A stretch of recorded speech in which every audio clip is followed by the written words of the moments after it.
Hey there! A user who goes on YouTube by the name of Radical Grace Gospel sent me a question video, and his question is this. My question is, from time to time, the atheist will slip up and not obey those same morals that he or she believes in.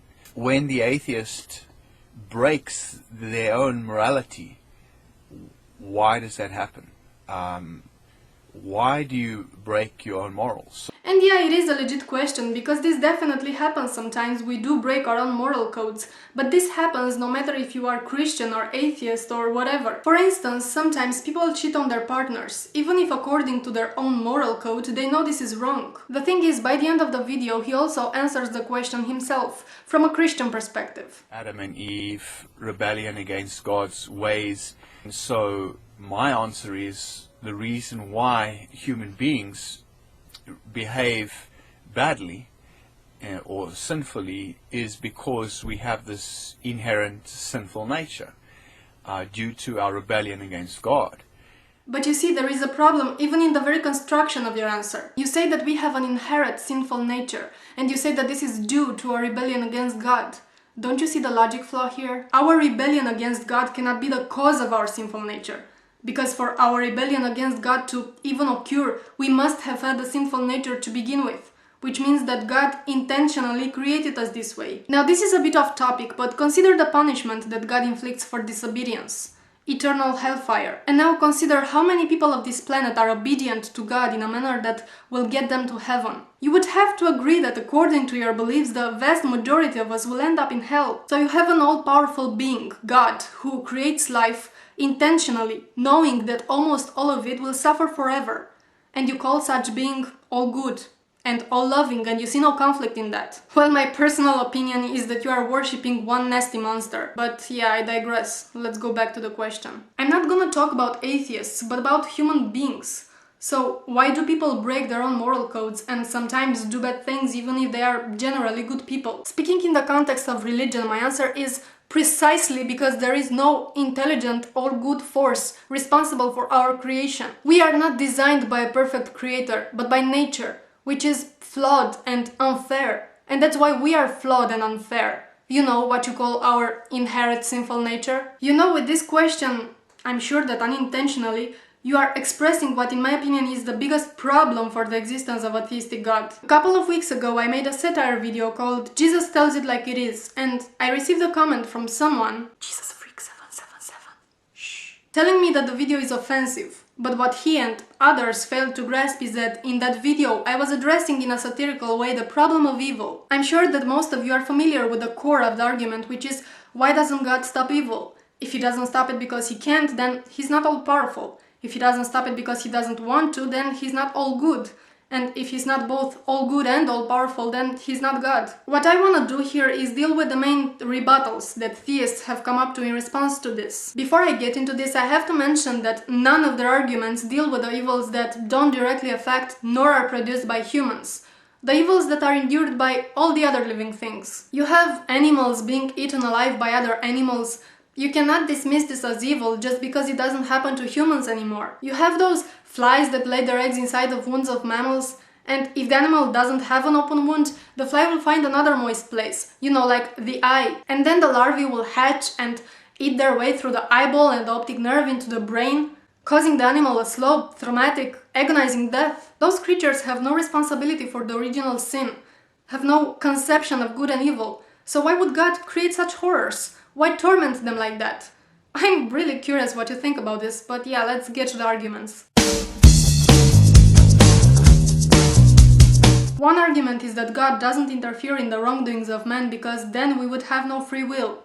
Now, I'm not gonna get into the free will thing because I have a video on this, so you know my opinion, but for the sake of the argument, let's say that we do have free will. In this case, I agree that there would have to be evil in the world. Obviously, we could not make moral choices if we could only choose the good. But this doesn't justify the amount of the evil in the world, and it cannot justify the unequal distribution of it. Surely a wise God could have given us free will, but at the same time limit the amount of the evil we can inflict on others. And I know that some of you think that free will could not exist without murder, rape and child abuse, but I strongly disagree. Take for instance the angels. I mean, according to your beliefs, they must have free will as well. Otherwise, Lucifer would not have been able to rebel against God. Considering how theists say that all sin is equal, we could have been created in such a way to manifest our free will more in the form of a struggle, rather than causing damage on others. Why should a victim of a rape pay the price for somebody else's free will? I mean, we are, after all, talking about a morally flawless creator. By the way, this argument doesn't even come close to address the natural evil that there is in the world. You know, earthquakes, parasites, volcano eruptions, viruses, all that good stuff. Another argument that this time deals with both human and natural evil is that evil must exist in the world, otherwise we would not know what is good and what is bad.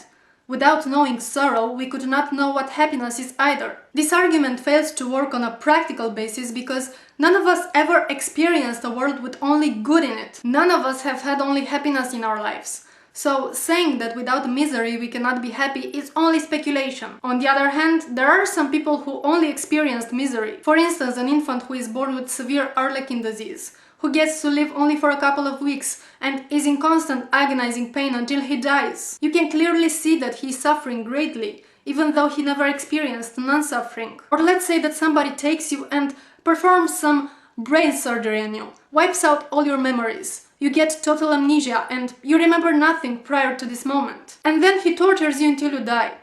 Do you think that not having recollections of ever being happy will prevent you from feeling the pain, the fear, the terror of being tortured? Yeah, I don't think so either. The point is that if you can experience misery without knowing what happiness is, it's only logical that you can be able to feel happiness and joy without ever experiencing misery. If you're still not convinced, think Adam and Eve. They were happy in the Garden of Eden, without knowing what unhappiness is. Another argument is that all the evil in the world is in fact justice. We are all sinners, therefore we deserve everything that happens to us. And with this I also want to address the argument that says God is testing us, because they're really not that different. You know, I always hear theists say that we cannot hold God accountable according to our moral standards. But I think we can.